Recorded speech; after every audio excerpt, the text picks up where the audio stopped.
Bonjour, je suis Étienne Dille, le responsable pour la France du projet Only Mosso, la culture du bambou géant au niveau industriel et commercial. Dans cette série d'interviews et de vidéos, je vais rencontrer les grands acteurs de ce projet. Et aujourd'hui, j'ai la chance d'être en compagnie du premier entrepreneur français qui se lance dans la culture du bambou géant. Je vous présente Christian Prost. Alors, bonjour Christian. Bonjour Étienne. Merci de me recevoir pour cette interview. Alors, est-ce que tu pourrais en quelques mots nous dire ton parcours professionnel finalement et de l'Asie, ce qui t'a amené ici à nous recevoir aujourd'hui? Comment ça s'est passé? C'est une longue histoire, cher ami. Il se trouve que je suis né dans un petit village à 4 km d'ici. Mes parents étaient agriculteurs. J'ai quitté la ferme assez tôt pour aller au collège, pensionnaire, campagne, il faut faire beaucoup de kilomètres. Collège, après lycée, par hasard, dans un lycée militaire. À l'époque, je voulais devenir officier, donc faire Saint-Cyr. Malheureusement, à l'époque, j'ai été réformé pour un problème de vue. Et encore une fois, complètement par hasard, je terminais ma scolarité à Lyon, l'école de commerce de Lyon à l'époque, Sub de Lyon. Ça me plaisait pas trop. Je n'étais pas très assidu en cours. Je trouvais ça beaucoup trop théorique. Je préférais beaucoup faire des stages en entreprise, aller en entreprise. Je me suis occupé d'une association internationale d'étudiants qui s'appelait ISEC. Le but était de trouver des stages en entreprise en France pour des étudiants étrangers, ce qui permettait à des étudiants français de partir à l'étranger. Grâce à cette association, j'ai eu une première expérience au Japon, donc dans une société japonaise, où j'ai découvert l'Asie d'une façon générale. J'ai été subjugué et je me dis il faut que c'est pas possible, je reste pas en France, il faut que je reparte en Asie. Et donc je suis, scolarité terminée, je suis parti à Taïwan pour porter la bonne parole, introduire cette association à Taïwan. Ça m'a pris un an, j'ai appris le chinois, le mandarin. Et au bout d'un an, j'ai très vite senti que j'aimais l'Asie, j'avais envie de rester en Asie, mais que si je restais trop longtemps, j'aurais forcément envie de revenir en France après. Donc je me dis, bon, c'est plus sage de commencer à travailler en France d'abord, et puis après repartir en Asie si j'en ai toujours l'envie. Donc ça s'est fait dans ce sens-là. J'ai commencé à travailler comme commercial pour le groupe Bolloré à Paris. Et coup de chance, au bout de 2 ans, ils m'ont proposé de repartir à Taïwan pour monter la filiale à Taipei. Au bout de 2 ans, j'ai volé de mes propres ailes, rencontré mon épouse et on a créé notre propre petite affaire de commerce. On appelait ça trading à l'époque, mais c'était il y a beaucoup d'années. Mais effectivement, au bout de 20 ans, je me suis dit, c'est le moment. On rentre en France. Mon épouse était très surprise, pas du tout d'accord au début. D'accord. Mais je l'ai convaincu. Tu as eu les arguments. Voilà. Et on est rentré en France. Pas de but précis, hein, donc c'était il y a une dizaine d'années. On avait beaucoup travaillé en Asie et donc naïvement on s'est dit on prend notre retraite en France tranquillement. Et complètement par hasard, venant voir mes parents, je suis passé sur la route ici, en allant voir mes parents, il y avait un panneau à vendre. Je ne connaissais pas du tout le lieu, on ne le voyait pas de la route. Par curiosité, tiens, qu'est-ce que c'est à vendre? J'ai appelé, et puis coup de cœur en arrivant ici, même si c'était pas dans cet état. Donc vraiment une succession de hasards. D'accord, excellent. Et alors, le domaine, aujourd'hui, c'est effectivement totalement transformé. Ce domaine-là, c'est un domaine qui vient aussi avec des terres agricoles. Alors, les choses se sont faites en plusieurs étapes. Au départ, c'était que le château. Au bout de quelques années, la ferme du château, donc qui appartenait à un agriculteur, s'est vendue. Il y avait des poulaillers industriels donc sur la ferme. Donc ça aurait pu être une nuisance à terme pour l'activité du château. Bien sûr. Et on a eu donc l'opportunité d'acheter la ferme, les terrains, les bâtiments, plus au départ pour, j'allais dire, encore une fois, supprimer cette nuisance potentielle. Et c'est qu'ensuite, on s'est aperçu que c'était un atout de créer plus de chambres dans les dépendances, et puis d'exploiter les terrains avec des animaux. Donc encore une fois, les choses se sont faites progressivement. Et sur les terres qui sont ici, qu'est-ce qu'il y avait comme culture ou comme élevage La région est assez ingrate, donc on est en Dombes, c'est très marécageux. S'il pleut beaucoup, les terrains craignent l'eau et donc deviennent très difficiles à cultiver. La sécheresse, c'est pareil, et très vite ils craignent la sécheresse, donc c'est ingrat, donc il faut un peu tout faire. Donc il y a un peu de céréales, élevage laitier. Et puis surtout, mais c'est pas économiquement, c'est pas très rentable, c'est l'exploitation des étangs, donc la pisciculture dans les étangs. Et ça, c'est pas très rentable. Non. Non, il y a beaucoup de prédateurs, les oiseaux, les cormorans. Depuis quelques années, la sécheresse, il n'y a pas assez d'eau, donc c'est difficile. D'accord. Et donc, après ce domaine-là, tu as pu te porter acquéreur sur un domaine bien plus grand? Un autre hasard, une opportunité qui n'était pas du tout planifiée. Pareil, deuxième coup de cœur, un domaine complètement différent, un ancien couvent, donc beaucoup plus chargé d'histoire que le château, et surtout effectivement beaucoup plus grand, plusieurs centaines d'hectares, avec un domaine de chasse. Mais tout proche d'ici aussi.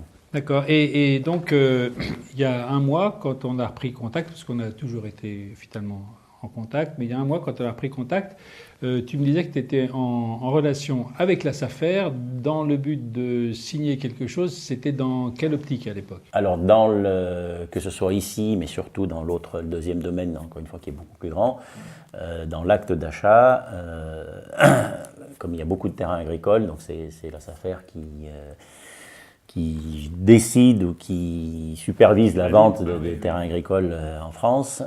Et donc j'ai signé un engagement de location d'une partie des terres agricoles, soit à titre personnel, donc exploiter ces terrains moi-même, soit les remettre en location.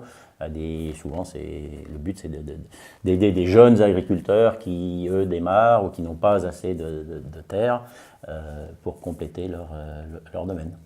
Donc, j'étais sur le point, effectivement, de signer cet engagement avec la SAFER, et donc, j'allais dire, de remettre la quasi-totalité des terres agricoles à la location. D'accord. Et puis, donc, il y a environ 15 jours, on est venu ici découvrir le domaine avec Fabrizio Pecci, donc le créateur du concept Only Mosso. Et c'est pas pour rien qu'on est venu, c'est parce que entre-temps, tu étais devenu le premier entrepreneur français, le pionnier. Voilà, le premier pionnier français à prendre la décision de te lancer dans la culture industrielle et commerciale du bambou géant en suivant le modèle que Fabrizio a mis en place en Italie depuis 4 ans. Alors, est-ce que tu peux nous dire un petit peu les raisons de cette décision ? Je dirais qu'il y a 2 raisons principales. La première, encore une fois, dans la région, l'activité agricole, toutes les activités agricoles souffrent, que ce soit l'élevage laitier, l'élevage porcin, les céréales. C'est pas rentable, tout simplement.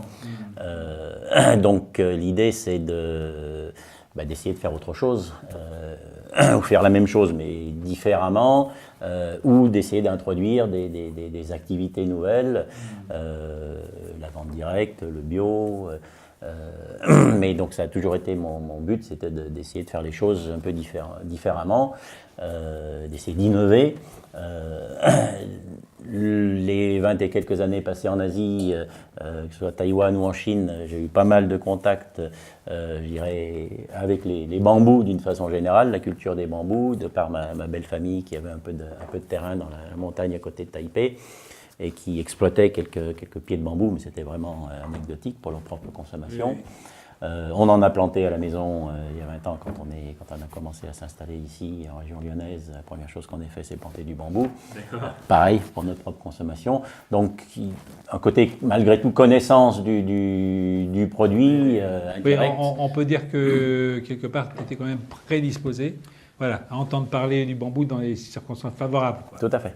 Et puis alors, tu dis que chez vous, vous avez du bambou. Et l'autre jour, tu me racontais la petite anecdote par rapport à tes voisins. C'est amusant, c'est amusant. Voilà. Effectivement, donc encore une fois, on a planté les bambous très tôt, juste quelques touffes dans un coin du jardin. On l'a oublié, et puis effectivement, l'année suivante, au mois d'avril, fin avril, en allant entretenir un peu le jardin, on dit « Ah tiens, il y a des pousses de bambou, ben, on va les goûter, c'est pas les mêmes, c'était pas des bambous géants, voilà. » Donc c'est petite variété, petite pousses. Donc évidemment, on a goûté ces pousses de bambou, on les a trouvées très, très bonnes. 2 jours après, il y en avait encore d'autres. Au bout d'une semaine, les enfants disent « Bon, de manger tous les jours du bambou, on va changer un petit peu. » Donc, on a fait découvrir ça à nos voisins. Il se trouvait à l'époque, tous nos voisins étaient beaucoup plus âgés que nous, des retraités, j'allais dire typiquement français. Bambou, ils n'en avaient jamais vu, jamais entendu parler, ils ne savaient pas qu'on pouvait manger les pousses. Mais donc, on a fait goûter ça à tous les voisins. Et il se trouve qu'ils ont adoré et que l'année suivante, ils nous ont appelés en disant « Ah, quand est-ce que la période des bambous, on aimerait bien encore en manger cette année, ne nous oubliez pas. » Donc on sait que ça fonctionne et que ça plaît. Oui. Donc aujourd'hui, c'est dans un grand projet que vous vous lancez.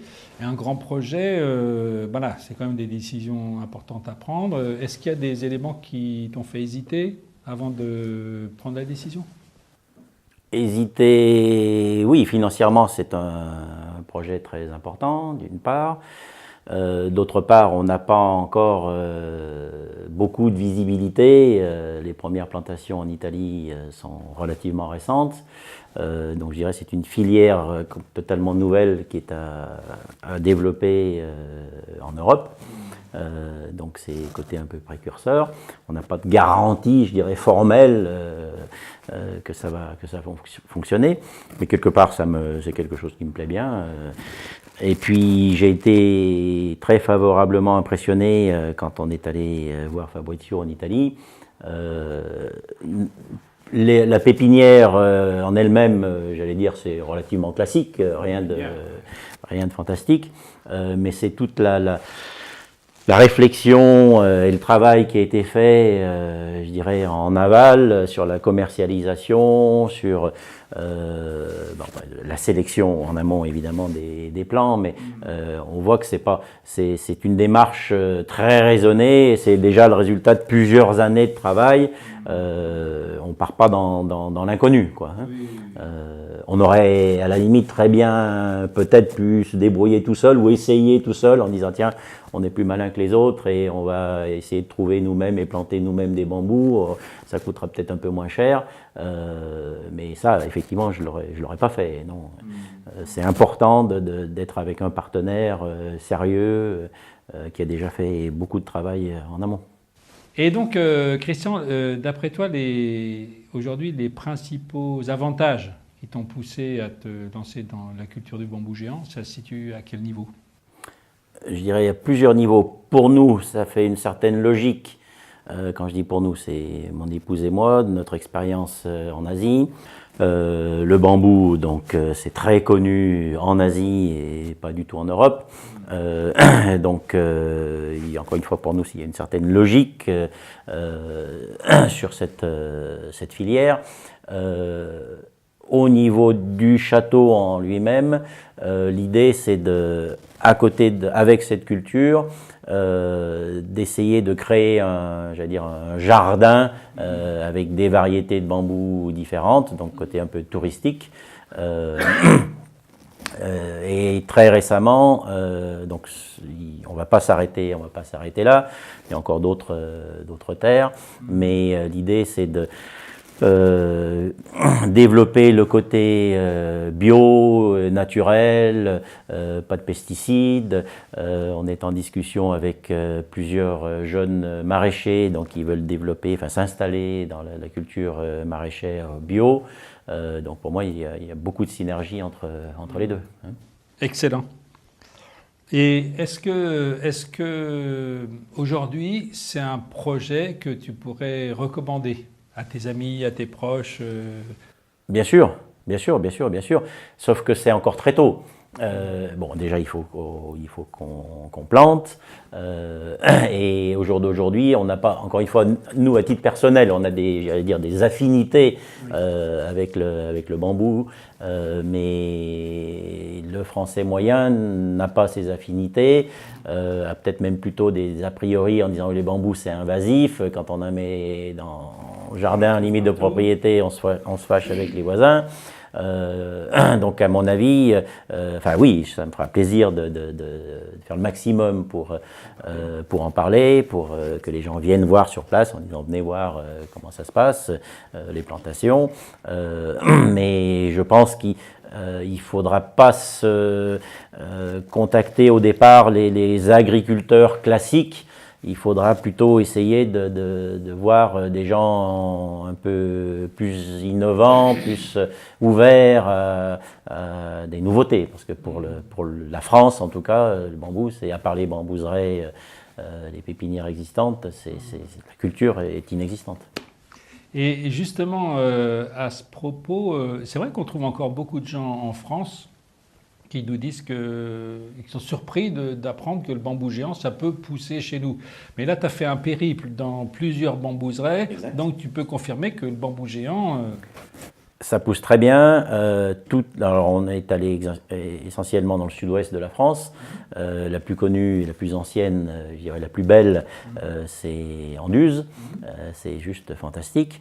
Mais il y en a beaucoup d'autres dans le sud-ouest. Il y en a même en Bretagne. Et tout le monde nous a confirmé que oui, le bambou s'adapte très bien, pousse absolument partout, s'adapte très bien à toutes les types de terrains différents et pas du tout exigeant, donc aucune inquiétude à ce niveau-là.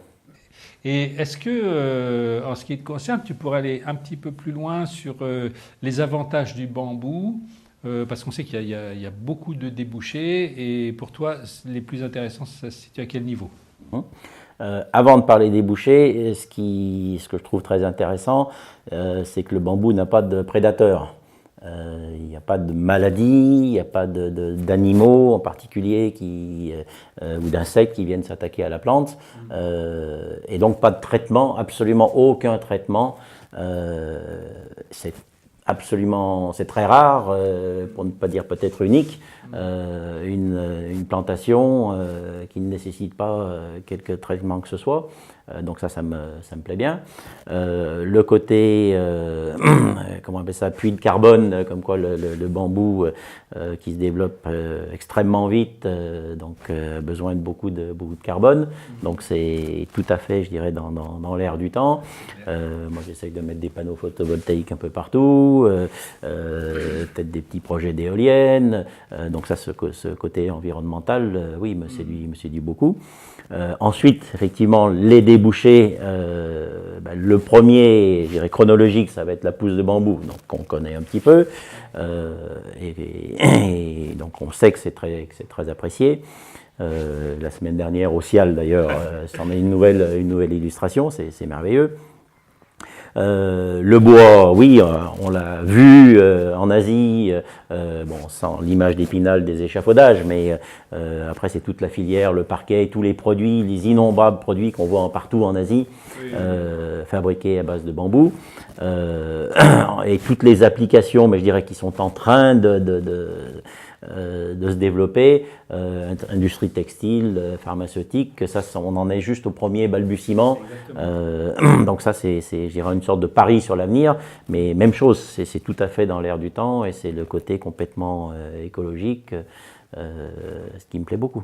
Et le fait d'être le premier en France, C'est-à-dire que c'est vraiment une première. Ça veut dire qu'aucun des voisins n'est au courant de ce que c'est que le bambou. Et quand les voisins apprennent ou ont su ou que tu allais planter des bambous, donc la réaction, c'est quoi? Au jour d'aujourd'hui, c'est pas du tout glorifiant. Ça renforce un peu, au contraire, l'image du fou ou des fous chinois qui viennent investir en Europe et qui font des choses différentes des voisins. Mais ça me gêne pas du tout. Au contraire, c'est presque un peu amusant. Et c'est un challenge supplémentaire de dire attendez quelques années et puis on en reparlera dans quelques années et on verra qui est le plus fou. Alors, dans quelques années, dans 4-5 ans, tu vas donc recommencer à récolter les pousses de bambou au printemps, ensuite en automne à couper les premiers chaumes. Et je sais aussi qu'au-delà donc de ces 2 récoltes, tu as d'autres objectifs pour la bambouseraie qui sont tournés un peu vers le tourisme ou pour créer des parcs. Est-ce que tu pourrais nous en dire un petit peu plus? Oui. On va tout de suite, au mois de mars, en même temps que les plantations de bambou, aménager un premier jardin tout proche d'ici, juste de l'autre côté de la rivière. Sur le parc du château, on a déjà plusieurs jardins avec des thèmes différents ou des zones différentes. Ça sera une zone supplémentaire et ce sera encore une fois, je dirais, lié l'utile à l'agréable, juste à côté de l'exploitation agricole industrielle, de planter des variétés là, donc, différentes, un assortiment de variétés différentes, en taille, en couleur, en hauteur et tout ça, pour que les gens, je dirais, c'est aussi une façon de s'approprier, de montrer que finalement le bambou c'est joli, il n'y a pas de prédateurs, ça embête personne, si on le fait correctement, c'est une façon, je pense, de familiariser et d'adapter le bambou, de le faire connaître à tous nos voisins et sur toute la région. Voilà. Et donc ça, il faut préciser qu'ici, donc on est au Château des Creusettes et que c'est un domaine que vous avez depuis une dizaine d'années complètement rénové. C'est absolument splendide. Et c'est un domaine dans lequel vous faites quel type d'activité ici sur le château? C'est une activité donc, je dirais de réception, donc hôtelière, mais uniquement pour des groupes. Donc beaucoup de séminaires d'entreprise, mariage l'été, on ouvre le domaine très régulièrement où on accueille des organisateurs de salons, d'événementiels, salons d'antiquaires et autres. Donc on a beaucoup de gens, je dirais à l'année, plusieurs dizaines de milliers de personnes qui viennent visiter le domaine ou qui viennent sur le domaine pour participer à telle activité. Donc il y a aussi un côté synergie en leur disant voilà, sur le domaine il y a aussi un jardin de bambou, il y a des plantations de bambou, on pourra visiter ces plantations pour faire connaître déjà l'activité et puis leur faire découvrir et j'espère apprécier aussi l'activité. Christian, un grand merci pour toutes ces réponses et de la part de Fabricio et de tous les gens qui sont derrière Bambou Géant. Voilà, tous nos meilleurs vœux de réussite. Merci à vous. C'est un challenge partagé. On aura besoin de votre expertise aussi tout au long de la plantation et après la plantation. Donc c'est vraiment une entreprise commune et je suis très excité et content de le faire et convaincu qu'on va réussir. Voilà, et ça fait très plaisir de faire ça ensemble. Un grand merci Christian. Merci à vous.